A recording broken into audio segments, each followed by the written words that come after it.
Bonjour à tous, bienvenue dans une nouvelle aquarelle. Alors je vais regarder souvent par là parce qu'en fait j'ai déjà monté toute la vidéo et, euh, et je voulais en face caméra l'incruster à certains endroits ma tête pour que vous la voyez un peu, puis vous commentez un petit peu ce que vous voyez pour qu'on discute un petit peu et puis si je vois que ça pose problème ou c'est trop compliqué à monter, j'arrêterai, je remettrai ma voix. Je vais voir un peu. Je fais un petit test. Donc au début, vous aurez ma tête et je pense qu'après, ce sera autrement. Donc, bienvenue dans une nouvelle aquarelle. Cette fois-ci, je vous emmène avec moi dans l'aquarelle la dernière aquarelle que j'ai fini de créer. Je n'ai encore pas mis sur ma boutique, qui s'appelle Bulle de joie. Voilà, donc c'est un mélange un petit peu donc c'est l'enfant intérieur avec son petit chat qui est dans ce que j'appellerais une bulle. Et en même temps, j'ai voulu les traiter un petit peu comme des planètes. Donc du coup, j'ai euh, j'ai fait un traitement comme ça, un peu pas lisse en fait, hein. On voit comme si vous êtes dans des petites lunes ou dans des planètes. J'ai voulu mélanger un petit peu ces deux univers-là. Donc j'ai du son, j'ai du bruit derrière parce que j'ai laissé la fenêtre ouverte. J'espère que vous m'entendrez bien. Je verrai tout à l'heure. Si jamais ça passe pas, il va falloir que j'arrête tout et que je recommence tout. Sinon, bah, je vais quand même garder, mais je vais essayer d'améliorer le son. Donc, les premières images que vous voyez en ce moment, donc je travaille dans l'humide, c'est-à-dire que le papier est gorgé d'eau, hein. Donc là, c'est des blocs de papier d'aquarelle. Donc ils sont tendus naturellement puisqu'ils sont collés entre eux, les feuilles sont collées, donc on peut y aller à fond, ça va se remettre droit à chaque fois. Donc là, je fais donc mon fond avec le détail des bulles. Donc j'ai fait d'abord un fond gris et puis je rajoute des pigments à certains endroits. Et ça me permet de de suggérer en tout cas les volumes des bulles ou des planètes. C'est pour ça que j'aime bien que ça fait un peu des deux, c'est pas mal. Donc, voilà, donc je regarde un petit peu ce que je fais. Donc là, je fais la grosse bulle, la bulle principale. Donc ça, c'est un travail, comme j'ai énormément humidifié la page, donc la feuille, je veux dire, eh bien, j'ai le temps de travailler tranquillement dans l'humide pour vraiment créer les contrastes et assombrir au fur et à mesure, donner de la dimension au fur et à mesure, prenant mon temps de faire les choses le mieux possible. Ce n'est pas comme si je faisais des couches d'aquarelle, c'est pas comme si je faisais des lavis, une aquarelle sèche sur une aquarelle sèche pour faire des couches et des couches, sans trop de couches parce que sinon vous perdez en transparence. Il faut essayer de doser. Ça, après, il n'y a qu'à force de faire qu'on dose. Mais voilà, donc là, c'est ma première couche, le fond. Ça me permet un petit peu de rebondir parce que c'est vrai que on imagine que en fait, l'aquarelle, c'est peut-être ce qui est la technique la plus économique parce que vous n'utilisez pas beaucoup de peinture. Vous l'achetez en godet, ça vous dure des années. Ça peut en tout cas vous durer des années, ça dépend comment vous. Généralement, quand on a une pratique d'amateur, entre guillemets, hein, ce sont des amateurs qui ont une très belle pratique. Mais je veux dire, une pratique de loisir, on n'a pas un besoin en pigment en aquarelle énorme. Sauf si on travaille en aquarelle pure. Et là, effectivement, on peut user un peu plus d'aquarelle, mais pour commencer, c'est la technique, je pense, la plus économique, sachant que c'est bien de commencer, je pense, sur du papier cellulose, qui est moins cher que le papier coton, parce que de toute façon, au départ, quand on débute, on ne voit pas la différence. On fait des sujets simples, on imite des choses assez simples. Les tutos débutants, c'est rapide. Donc il n'y a aucune raison de prendre un papier coton qui est là pour vraiment faire des effets, d'eau, qu'on peut maîtriser qu'au bout de plusieurs, années de pratique. Même moi, je maîtrise pas encore parfaitement, hein. C'est l'aquarelle, je la redécouvre, j'ai eu, une prof à Nancy qui m'a fait découvrir toutes les techniques, de peinture et puis, j'étais plus fascinée par l'acrylique. Donc de toute façon, je suis quelqu'un qui essaye enfin qui dessine vite, même si on ne croirait pas comme ça sur les vidéos. Je dessine vite et du coup, ça me permet d'aimer l'acrylique, et puis l'aquarelle aussi, puisqu'il faut aller souvent vite, surtout sur le papier cellulose. Donc voilà, c'est quelque chose, que je, que j'aime bien. Voilà. Alors je vais couper là la vidéo et puis je vous reprends peut-être avec, peut-être sans, je vais voir. Je vais voir en fonction du son et de ce que ça donne.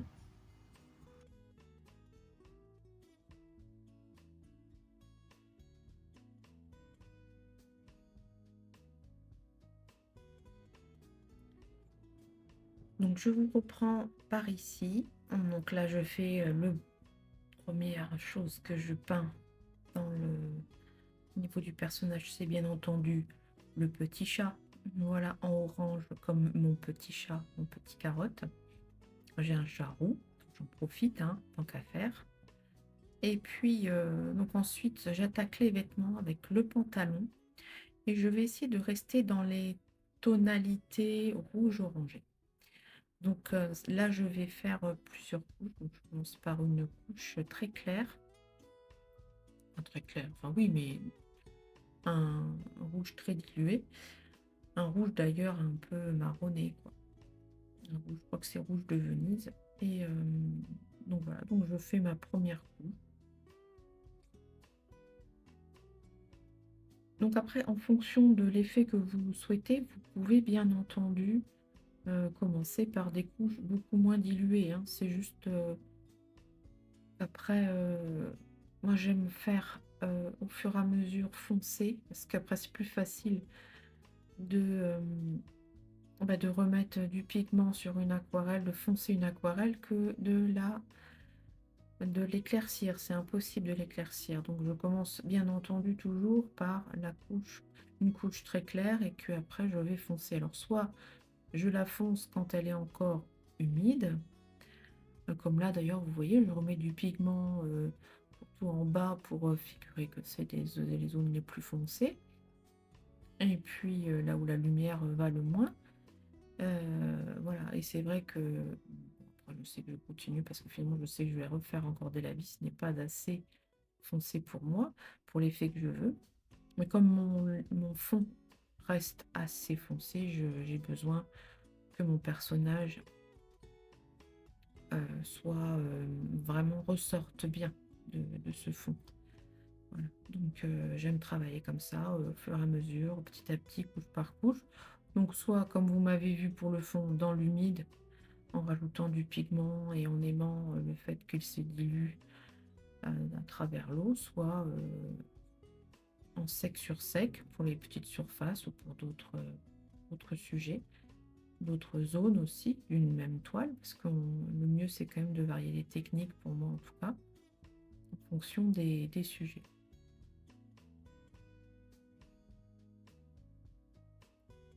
Voilà, vous voyez, j'ai mis une petite bande tout autour du papier. Alors c'est pas pour le tenir parce que comme je vous dis, c'est des blocs de papier aquarelle, donc ça n'a aucun intérêt de les tenir puisqu'ils tiennent déjà par eux-mêmes parfaitement. C'est pour faire une espèce de petit cadre, de petites tranches blanches autour de l'aquarelle et je trouve ça c'est plus joli à présenter que si je faisais sur le bord. Vous l'avez peut-être vu dans la miniature, un petit bord blanc qui est vraiment sympa. Et quand j'y pense, j'aime bien le faire. Des fois, j'y pense pas, donc les bords sont pas nets, mais c'est un autre effet. Voilà. Il y a aussi des aquarellistes qui aiment bien garder beaucoup de papier, donc ils vont faire un sujet au milieu ou alors sur le bord gauche, bord droite, et puis le reste du papier va être blanc. Et c'est vrai que c'est un effet que j'aime aussi beaucoup et que je vais peut-être un peu plus faire à l'avenir. Souvent sur des, par exemple, ils font une maison avec quelques feuillages et puis tout le reste, il y a quelques touches pour figurer le ciel ou le sol et puis c'est fini. C'est vrai que le blanc du papier éclate comme ça et c'est vraiment chouette aussi. Mais c'est vrai que pour Bulle de joie, je voulais une espèce d'univers tout autour de mes personnages. Et cet univers, je voulais le figurer comme notre univers à nous, hein, notre cosmos, donc dans les tons gris, pas noir parce qu'on est dans l'aquarelle. Et puis pour trancher avec ce gris, j'ai trouvé plutôt sympathique la couleur des vêtements dans l'orangé. Ça va très bien ensemble. Et avec mon petit chat roux, ça va très bien aussi.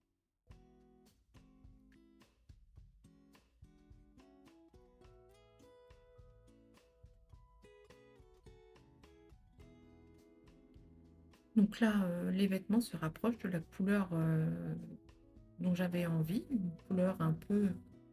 Il y a une mobilette qui passe, j'espère que vous n'entendez pas, mais je crois que oui. Il y en a deux même. C'est la plaie des campagnes. Donc comme je disais, donc les vêtements commencent tout doucement à se rapprocher des couleurs que je veux. Là, sur les vêtements, je vais figurer les ombres un peu plus. J'ai encore aucune idée de comment je vais faire les cheveux. C'est pour ça que j'ai pas du tout entamé les cheveux, parce que je n'ai aucune idée. Donc là, je continue mon travail, je fais mes petits vêtements parce que j'ai une idée de ce que je veux faire. Mais les cheveux, je n'en ai encore aucune idée. Et puis je me dis, les laisser en blanc. Alors je sais que j'ai des cheveux gris, beaucoup de cheveux blancs. Mais je me suis dit, non, ça tranche trop. Donc voilà, mais je n'ai encore pas d'idée de comment je vais les traiter. Donc je les laisse comme ça.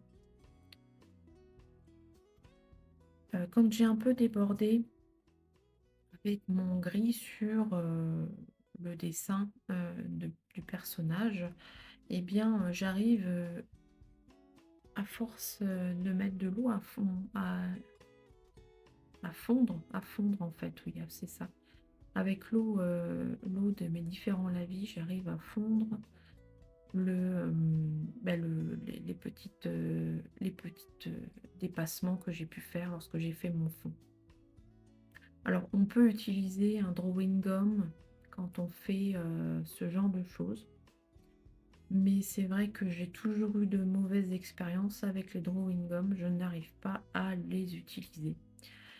Et oui, c'est des fois, c'est pour nous faciliter la vie, mais à chaque fois, ça m'arrache le papier. Je dois le laisser trop longtemps ou je dois pas bien le laisser sécher, je ne sais pas. Donc, à force, du coup, je me suis habituée finalement à travailler comme ça. Et puis, alors avec justement des effets que je peux pas faire comme je voudrais. Mais le meilleur ami de l'artiste, c'est l'adaptation. C'est-à-dire si pour le moment vous avez un matériel qui ne vous convient pas, eh bien vous trouvez d'autres solutions pour vous faire l'effet que vous voulez. Et ça, c'est très important. Et c'est vrai que du coup, moi, vous allez voir après comment je vais faire des touches de blanc. Et puis on trouve toujours une solution pour faire des touches de blanc. Et pas forcément, effectivement, j'aurai pas le blanc du papier, mais j'aurai d'autres effets qui peuvent être tout à fait intéressants. Donc là, on voit beaucoup mieux les ombres qui se forment hein, au niveau du pantalon. Et je suis plutôt contente. Je me dis que pour le moment, je vais m'arrêter là. Et je m'occuperai lorsque je ferai un autre lavis. C'est-à-dire que là, je commence un premier lavis dans un ton, vous voyez, il n'est pas très bien, mais dans un ton gris, euh, gris-rouge en fait. C'est une espèce de bordeaux, je dirais un peu sale, mais c'est pas le terme, mais très très clair. C'est-à-dire que on ne va pas le voir à peine, mais ça va donner des nuances sur mon aquarelle dans les bulles. Des nuances un petit peu de terre pour figurer un peu les planètes. Et puis apporter un peu de, de liant entre les vêtements et la bulle et les bulles, parce que du coup, je les ai mis sur les plus grosses bulles. Et donc, c'est un premier lavis. Donc là, ma peinture, mon fond est complètement sec. Donc, c'est un lavis sur un fond sec. Donc, je fais les autres bulles en même temps et je vais faire plusieurs couches de ce lavis. Je vais en faire deux. Et la deuxième, je vais m'occuper aussi du personnage. Mais pour ça, il faut que j'ai fait les cheveux. Et je n'ai toujours pas d'idée de comment je vais colorer mes cheveux. Je ne sais pas du tout encore à ce moment-là. Donc, souhaitez-moi bonne chance.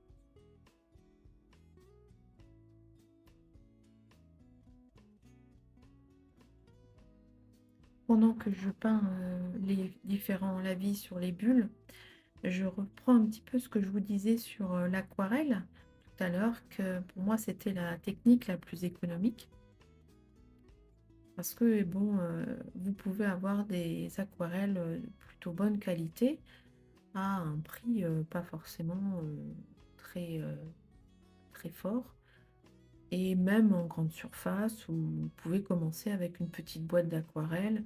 Maintenant, je conseillerais toujours des marques des marques qui font de l'aquarelle depuis longtemps, hein, comme un Winsor et Newton ou un Sennelier. Moi, j'utilise Sennelier, j'aime beaucoup.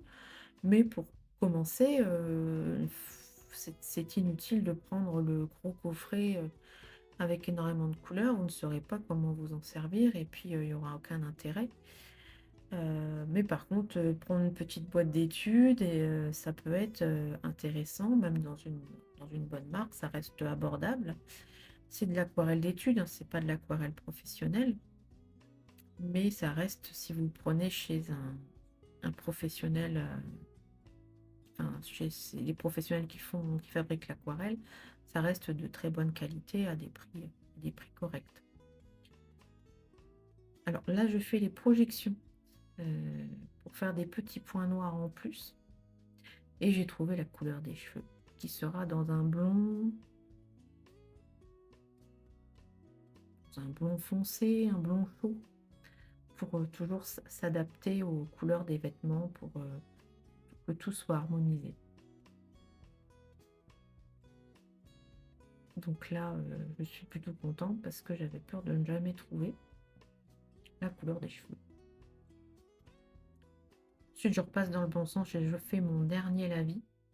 Là, je recouvre les pieds et là, je vais faire les ombres du visage, les ombres un peu du petit chat, quelques ombres sur les vêtements. C'est un peu comme si le fond noir de la bulle ou le fond sombre de la bulle montait doucement sur le personnage. Simplement, ce sera mon avis. Et je vais après foncer un petit peu les autres bulles pour que ça fasse tout, pour tout s'harmonise au fur et à mesure en fait.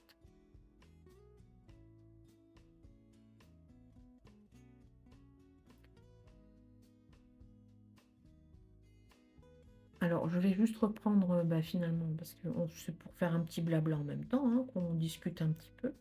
Ça, je vous donne peut-être des petites informations sur si vous voulez débuter l'aquarelle ou si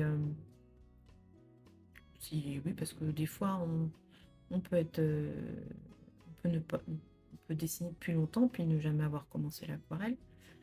Alors, comme je vous disais, une aquarelle d'étude d'un fabricant reconnu, ça peut être très intéressant, c'est souvent de bonne qualité. Maintenant, si vous voulez vraiment pas investir ou juste essayer, eh bien, je vous conseille tout simplement de prendre un cours avec une aquarelliste. Moi, j'en donne sur ma région. Mais c'est vrai que vous pouvez comme ça tester un petit peu les aquarelles et voir si cette technique vous plaît. Enfin, parce qu'il faut avoir un coup de cœur hein, quand même, je pense, pour une technique. Et, euh, et comme ça, vous saurez si vous voulez investir un peu plus ou pas. Voilà. Et, euh, et puis tester peut-être des aquarelles professionnelles. Voilà, pour si vous avez déjà une petite palette d'études pour voir la différence, voir si avec votre pratique ça paraît pertinent d'investir. Parce que c'est vrai que les pigments des aquarelles professionnelles sont quand même beaucoup plus forts. Ils sont aussi la plupart du temps donc fabriqués pour durer dans le temps. C'est-à-dire que là, pour les aquarelles que je vous propose, la résistance, aux UV et la résistance, à la lumière est excellente. Alors que c'est vrai que lorsque vous avez les aquarelles d'études, c'est pas fait pour, c'est fait pour être dans un carnet, le carnet fermé dans votre armoire, dans votre bibliothèque. Donc c'est pas du tout la même, c'est pas du tout la même utilité, donc la qualité n'est pas tout à fait la même. En tout cas, elle est pas, comment on dit? Heu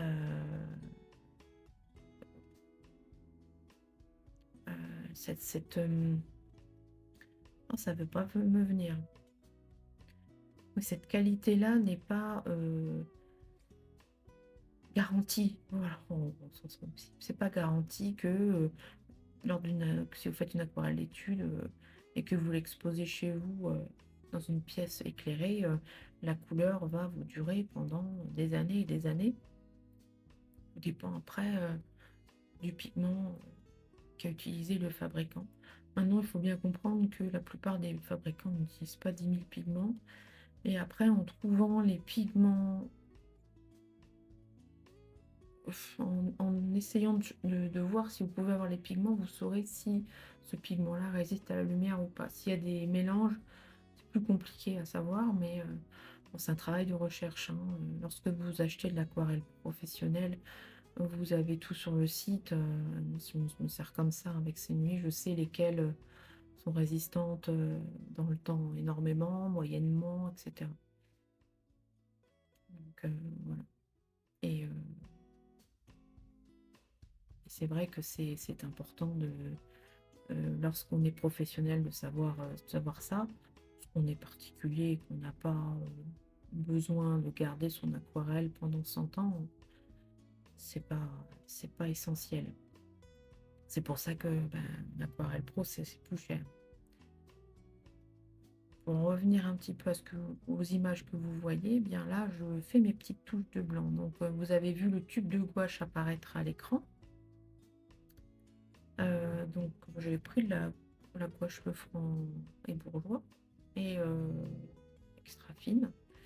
Et là, j'utilise, donc je l'ai mis dans un petit récipient, ben, j'ai un petit peu dilué et je l'utilise avec, mais enfin pas beaucoup, hein, j'ai mis une goutte ou deux d'eau pour, là, j'utilise avec un vieux pinceau. Parce que les vieux pinceaux, il faut les garder. Vous voyez comme c'est économique la peinture. Vous gardez vos vieux pinceaux. De temps en temps, vous en achetez des neufs pour avoir quand même des belles, pour faire des beaux traits.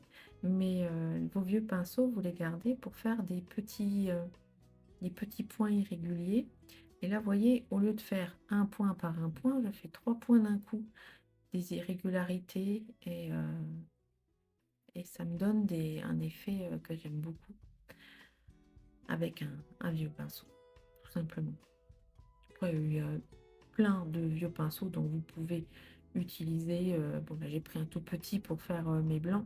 Mais bien entendu, après, vous pouvez vous amuser avec d'autres peintures, de la gouache, de l'acrylique. Je m'amusais beaucoup avec des vieux pinceaux de peintre, enfin mais de peinture même de peinture pour les murs. Vous voyez ce que je veux dire? Des pinceaux comme ça qui coûtent pas cher et qui souvent s'usent très vite. Et quand ils sont vieux, bah, ils s'assèchent, les poils s'assèchent, ils se mettent dans des positions assez saugrenues et vous pouvez avoir des beaux effets comme ça, en fonction du hasard, on pourrait dire, que ça va produire.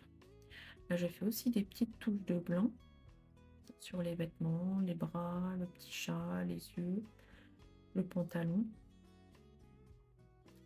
et pour apporter un petit peu de lumière. Essaye de pas trop en mettre non plus parce qu'après ça fait pâter. Même un petit peu sur les cheveux pour donner juste quelques taches de lumière, quelques petites touches de lumière. Et puis sur les plus grosses bulles, les petites bulles, je vais les traiter avec un autre pinceau parce que avec celui-là, dont je fais plusieurs points d'un coup, donc ça ne va pas, ça déborde. Donc, j'utilisais après un autre petit pinceau. Mais je pas oublier les petits doigts de pied. Voilà, donc après, je peaufine un petit peu, je fais en fonction.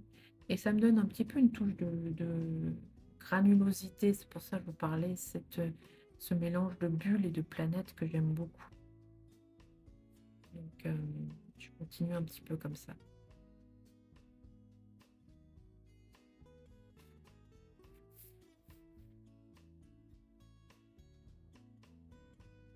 Alors, vous me voyez avec un bandage au doigt, comme d'ailleurs au début de cette vidéo. J'ai cumulé un petit peu, cette vidéo devait sortir dimanche, mais j'ai cumulé des petits soucis de santé, heureusement sans gravité. Mais ça a fini finalement par un Panari, ça n'a rien à voir, mais tant qu'à faire, hein, je les enchaînais. Alors là, ça commence déjà à aller beaucoup mieux, c'est encore pas guéri complètement. Alors je le protège, mais c'est vrai que je me suis dit, c'est mal tombé, donc j'ai quelques jours de retard parce que vraiment, je ne pouvais pas vous délivrer ça dans les temps. Enfin, j'aime bien publier le dimanche. Ça va pourquoi? Parce que j'aime bien regarder des vidéos le dimanche, ça me détend. Donc j'aime bien aussi essayer de vous les publier le dimanche. Voilà, donc là je finis avec le petit pinceau dont je vous ai dit. Donc je crois que c'est un petit gris. Je pense pas que ce soit très adapté à la gouache, mais après je pense que le matériel, il doit être à notre service et pas l'inverse. J'ai un petit pinceau, j'en cherche un. Eh bien, je mets de la gouache dessus, je le rince bien, je le nettoie bien, et puis il repart pour une autre utilisation.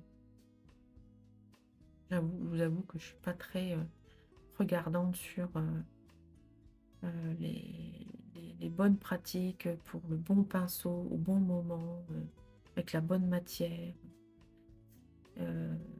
Même, c'est vrai que là, ce n'est pas. La plupart sont synthétiques, mais j'ai quelques vieux pinceaux qui sont encore en petit gris ou en poil d'animaux. La qualité est bien, mais je vois pas une énorme différence avec les synthétiques. Alors, je sais que je vais avoir des gens qui sont beaucoup plus connaisseurs que moi, qui vont certainement ne pas être contents de ce que je dis, mais c'est vrai que pour l'utilité que j'en ai, les pinceaux que j'ai me vont très très bien. Donc là, j'enlève le petit masking tape tout autour et vous voyez hein, la petite bande blanche comme c'est joli. Ça, j'aime beaucoup beaucoup ça. C'est vrai que ça fait tout de suite un effet fini, fignolé. J'ai un peu plus de mal en haut. C'est un petit peu trop collé. Je fais attention, il faut vraiment y aller doucement, sinon on peut arracher le papier. C'est pas le but, c'est pas le but de faire un gros pâté. Donc voilà, ça va, c'est correct. Donc voilà, vous voyez l'aquarelle enfin terminée. Et je vous la montre un peu mieux tout de suite.